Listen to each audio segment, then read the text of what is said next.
तो यहां पर सबसे पहले हम प्री एम्फेसिस सर्किट का यूज समझते हैं।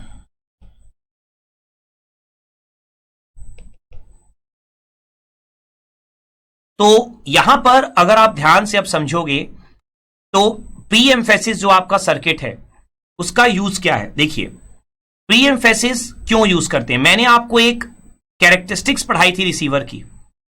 रिसीवर की कैरेक्टरिस्टिक्स मैंने आपको पढ़ाई थी फिडेलिटी।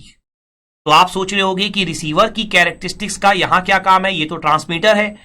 तो देखिए, जो मैंने आपको फिडेलिटी एक टर्म पढ़ाया था रिसीवर की कैरेक्टरिस्टिक्स में, वो मैंने आपको बताया था कि रिसीवर के एफएम रिसीवर के आउटपुट में मैसेज सिग्नल को कंप्लीटली रिप्रोड्यूस कर पाना बहुत डिफिकल्ट होता है। मैंने आपको सिखाया था कि Fidelity of FM is very poor. ये मैं आपको सिखा चुका हूं जब मैंने आपको कैरेक्टरिस्टिक्स ऑफ रिसीवर पढ़ाया था। तो जो फिडेलिटी ऑफ एफएम बहुत पुअर है, उसी को इंप्रूव करने के लिए आप ट्रांसमीटर साइड में यूज करते हो प्री एम्फेसिस। ये है आपका पूरा का पूरा सिनारियो। तो प्री एम्फेसिस यूज क्यों किया जाता है? It is used to improve fidelity of the receiver. तो रिसीवर की फिडेलिटी को इंप्रूव करने के लिए आप यूज करते हो प्री एम्फेसिस। तो प्री एम्फेसिस में करते क्या है हम लोग, देखो अब मैं आपको यहां पर एग्जांपल देता हूं। जैसे मान लो आपका कोई सिग्नल है, ठीक है। मैं यहां पर एक सिग्नल बना लेता हूं जिसका शेप कुछ इस तरीके से है। ये आपका सिग्नल है,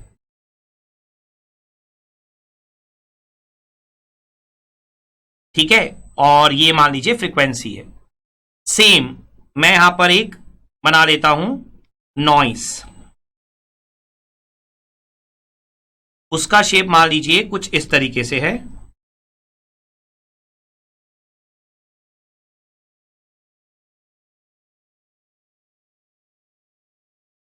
तो यहां पर अगर आप देखेंगे कि जो सिग्नल का शेप है और जो नॉइज का शेप है, सिग्नल आपका जिस पॉइंट पर मैक्सिमम है, नॉइज उस पॉइंट पर आप बिल्कुल नेगेटिव साइड ले रहे हो, मिनिमम ले रहे हो। मान लो होता क्या है, एक पॉइंट के बाद जैसे मान लो ये एक ऐसा पॉइंट है, ये एक ऐसा पॉइंट है जिसके बाद आपका जो सिग्नल है, देखिए एक्चुअल में इसको आप नेगेटिव मत सोचिए, ये जस्ट एग्जांपल है।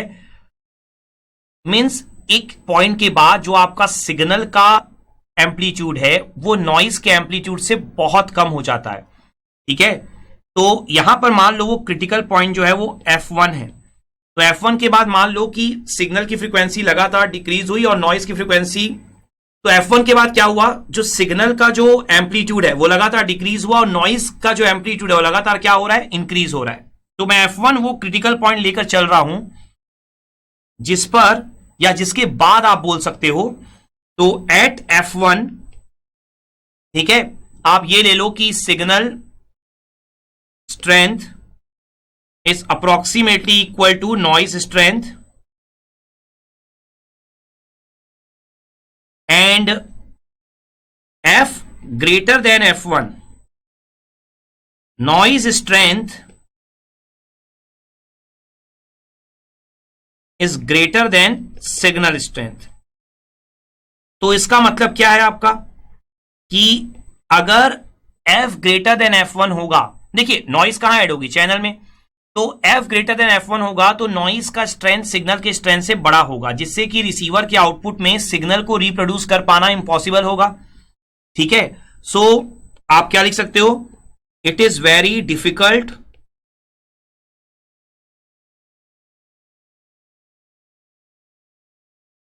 टू रिप्रोड्यूस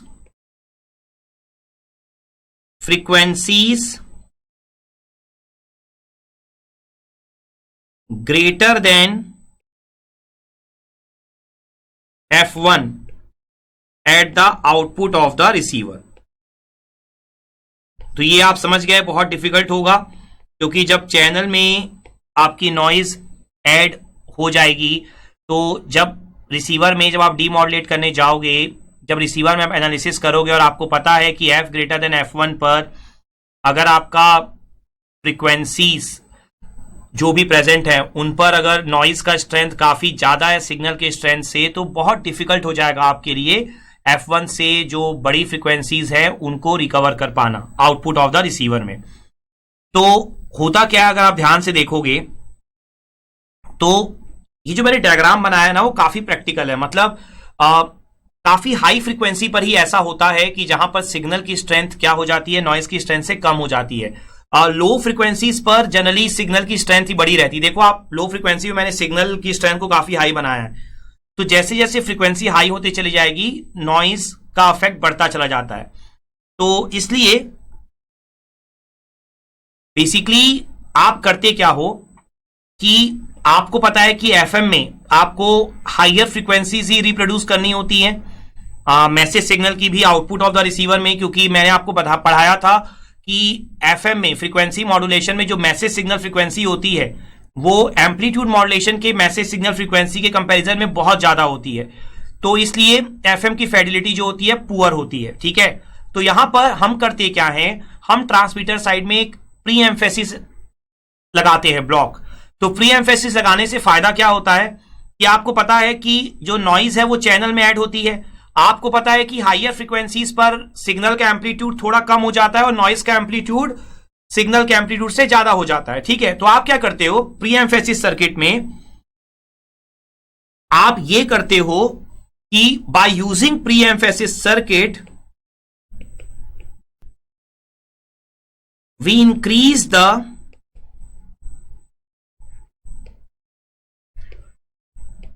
signal amplitude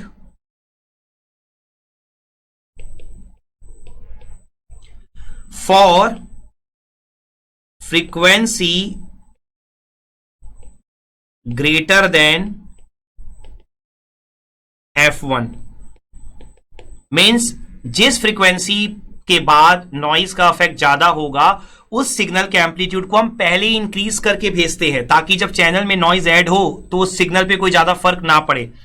तो आप करते क्या हो बेसिकली कि प्री एम्फेसिस सर्किट के थ्रू मान लीजिए आप एक सिग्नल ले रहे हो इस तरह से, ठीक है, उसके बाद इसे अगर आपने मान लो प्री एम्फेसिस सर्किट से पास किया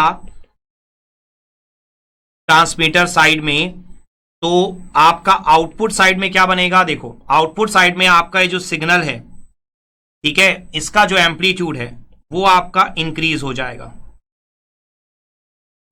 मतलब आपका एम्पलीट्यूड कुछ ऐसा बन जाएगा। ठीक है, ये एम्पलीट्यूड आपने इंक्रीज कर दिया, तो इस तरीके का फिगर आपको मिल जाएगा आउटपुट में। ये जस्ट एक एग्जांपल है, ठीक है, आपके समझने के लिए यहां पर मैंने एग्जांपल ड्रॉ किया है कि सिग्नल का मान लो कौन सी फ्रीक्वेंसी को आप बढ़ा रहे हो, F1 से ऊपर की, पॉजिटिव साइड भी बढ़ जाएगा और नेगेटिव साइड भी। तो F1 से ऊपर की फ्रीक्वेंसी आपकी जो है उसका एम्पलीट्यूड क्या हो जाएगा, आपका इंक्रीज कर दोगे आप, ताकि उस पे नॉइज का इफेक्ट क्या हो, बहुत कम हो। तो ये काम होता है प्री एम्फेसिस सर्किट का। तो बेसिकली ये जो प्री एम्फेसिस सर्किट आप यूज करते हो ये होता क्या है, तो अब मैं यहां पर आपके लिए प्री एम्फेसिस सर्किट ड्रॉ कर रहा हूं। देखिए यहां पर प्री एम्फेसिस सर्किट जो होता है बेसिकली आपका वो होता है हाई पास फिल्टर। ठीक है, तो जो आप यूज करते हो प्री एम्फेसिस सर्किट,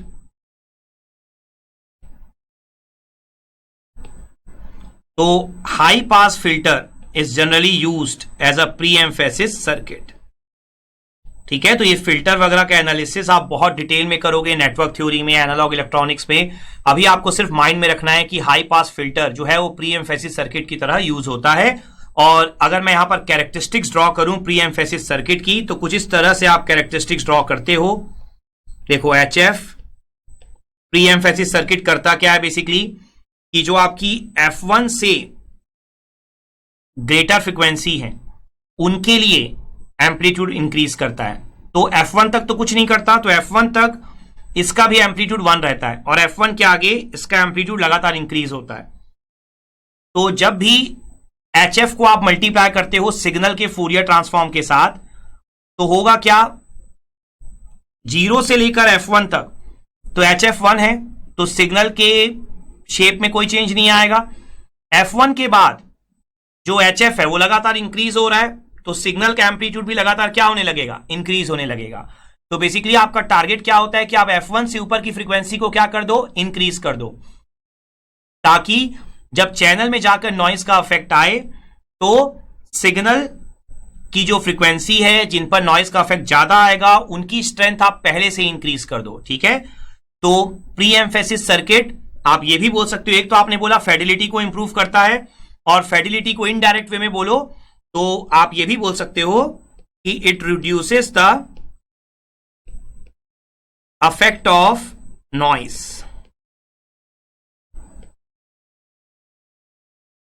ठीक है, तो ये होता है हमारा प्री एम्फेसिस सर्किट। क्लियर अच्छे से? तो प्री एम्फेसिस सर्किट एक न्यू चीज थी आपके लिए जो आपको पता होना चाहिए। सो आई होप आपको ये प्री एम्फेसिस सर्किट का कंसेप्ट बहुत अच्छे से समझ में आ गया होगा। Let's have a quick knowledge check. Now यहां पर प्री एम्फेसिस को समझ लेने के बाद हमारा जो नेक्स्ट ब्लॉक है वो है आपका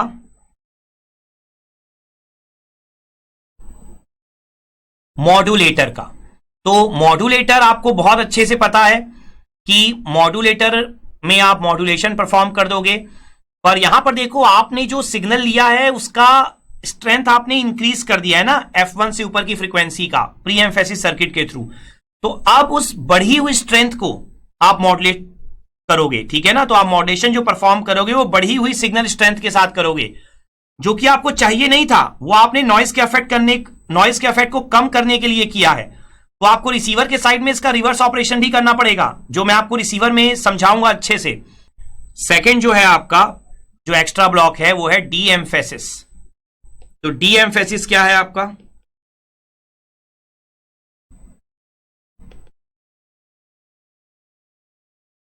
तो देखिए डी एम्फेसिस मीन्स होता है, देखिए जो आप मॉड्यूलेटेड सिग्नल के एम्पलीट्यूड को इंक्रीज करते हो आफ्टर अ सर्टेन फ्रीक्वेंसी, या आप बोल सकते हो जो मैसेज सिग्नल के एम्पलीट्यूड को आप इंक्रीज करते हो आफ्टर सर्टेन फ्रीक्वेंसी, जिससे कि आपका नॉइज का इफेक्ट, जो चैनल में नॉइज आने वाली है उसका इफेक्ट कम से कम हो, वो आप करते हो प्री एम्फेसिस के थ्रू। प्री एम्फेसिस आपने कहा यूज किया था? ट्रांसमीटर में, बिफोर द मॉड्यूलेशन। तो आपने मैसेज सिग्नल का एम्पलीट्यूड इंक्रीज किया था एक सर्टेन फ्रीक्वेंसी के बाद, जो कि था नहीं एक्चुअल में, तो आपको अब रिवर्स ऑपरेशन करना होगा। तो जो आपका डी एम्फेसिस है वो क्या है? Reverse operation of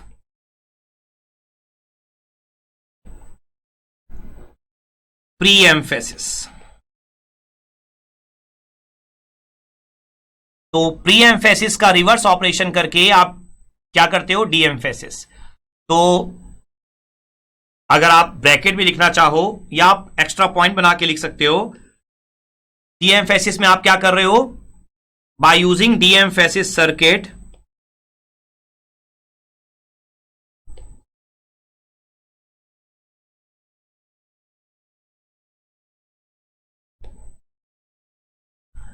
amplitude of the message signal after certain frequency can be decreased. ठीक है, so by using de-emphasis circuit, amplitude of message signal after certain frequency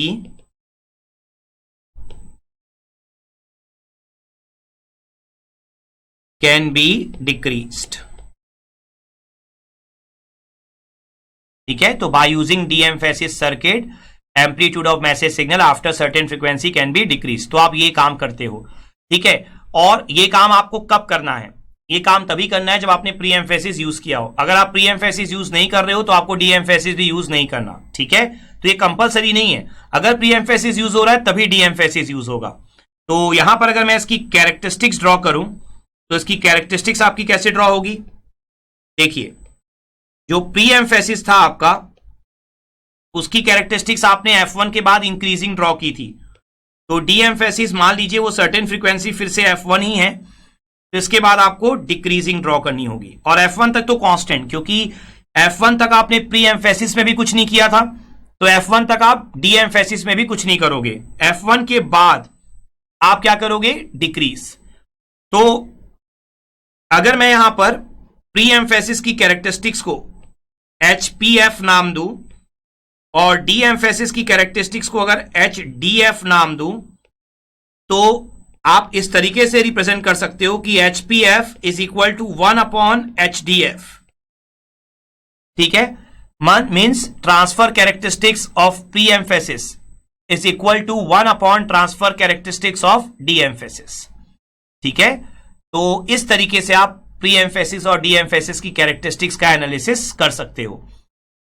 so I hope आपको ये pre emphasis and de emphasis का concept भी बहुत अच्छे से clear हो गया होगा। सो आई होप ये जो थर्ड लर्निंग आउटकम है आपका, वो आपने बहुत अच्छे से अचीव कर लिया होगा और ये कंसेप्ट आपको बहुत अच्छे से समझ में आ गया होगा। Let's have a quick knowledge check.